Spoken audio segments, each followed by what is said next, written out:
بسم الله الرحمن الرحيم. يوم تأتي كل نفس تجادل عن نفسها وتوفى كل نفس ما عملت وهم لا يظلمون. وضرب الله مثلا قرية كانت آمنة مطمئنة يأتيها رزقها رغدا من كل مكان فكفرت بأنعم الله فأذاقها الله لباس الجوع والخوف بما كانوا يصنعون.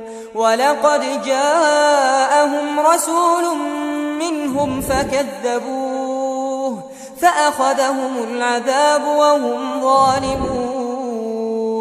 فكلوا مما رزقكم الله حلالا طيبا واشكروا نعمة الله إن كنتم إياه تعبدون. إنما حرم عليكم الميتة والدم ولحم الخنزير وما أهل لغير الله به فمن اضطر غير باغ ولا عاد فإن الله غفور رحيم.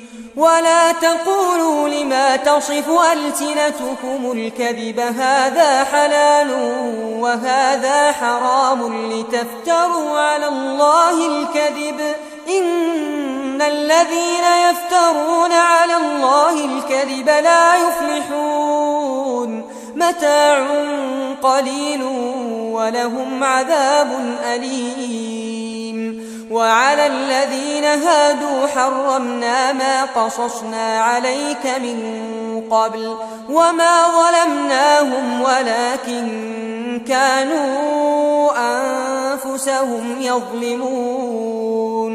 ثم إن ربك للذين عملوا السوء بجهالة ثم تابوا من بعد ذلك وأصلحوا إن ربك من بعدها لغفور رحيم.